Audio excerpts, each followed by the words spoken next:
That's terrible. That's better.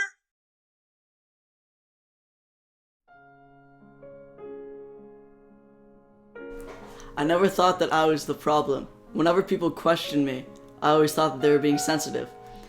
Then one day I realized that I had no sense of hygiene and that I was the one at fault.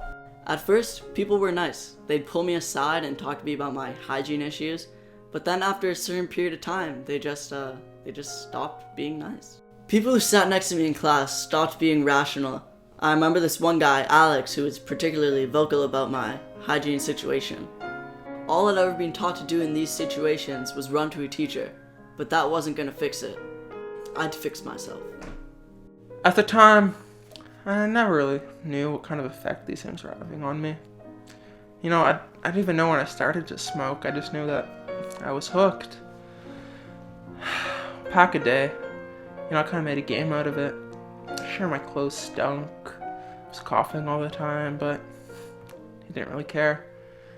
Well, that wasn't until James confronted me. He told me sitting next to me in English class, me always coughing, I stunk. He couldn't handle it. Yeah, you know, that kind of pissed me off, but I never realized until that point that, like, what smoking was, how it was affecting me and how it was affecting everybody around me. And I really took those words to heart. It wouldn't have been a stretch to call me short-tempered.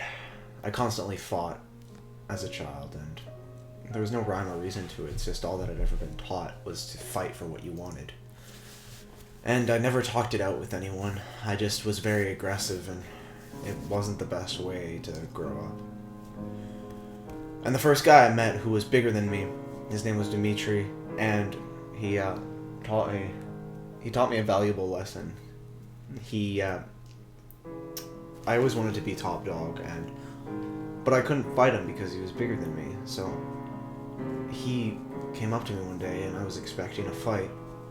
But instead he told me that what I was doing was wrong and I couldn't be torturing on people smaller than me and less aggressive than me.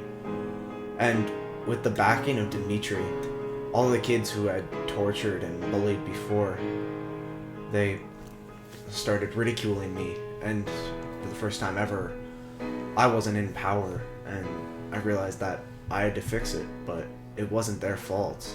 It was my fault, and I had to fix it. I had to fix myself.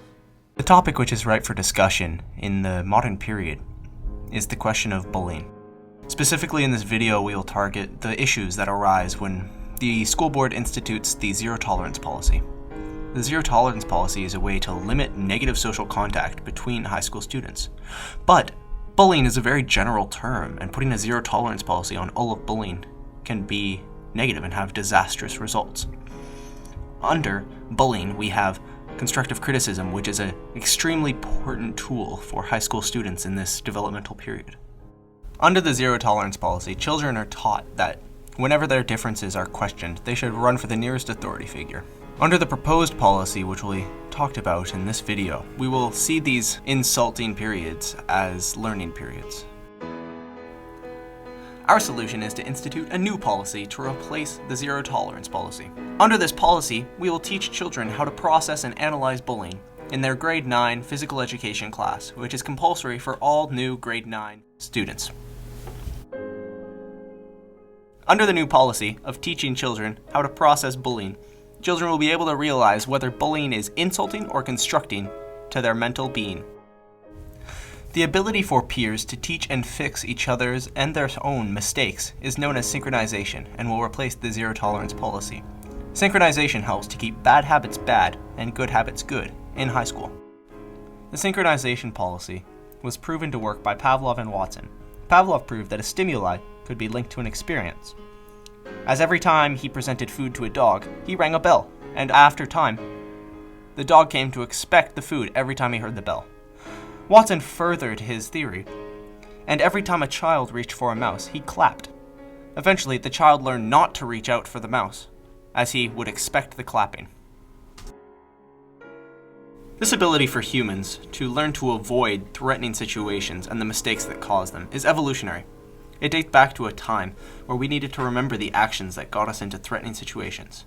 and call these actions mistakes. The result of the synchronization policy is students with thicker skin towards bullying and the knowledge on how to process and analyze bullying. This creates better students with better habits, something the zero tolerance policy can't claim to create. After the problem was pointed out to me, I learned basic hygiene habits that I still do up to this date. I changed. I never smoked a single pack of cigarettes after that day. After I'd fixed myself, I started communicating better, and I learned better.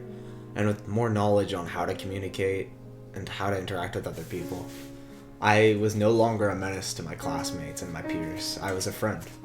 And that's what bullying has done for me. And that's what bullying has done for me. So that's what bullying has done for me. We encourage you to email either of these contacts to promote the synchronization policy or criticize the zero tolerance policy. Contact the Director of Education at www.director@ocdsb.ca or contact the MPP for Ottawa Centre at www.yasirnakvimpp.ca.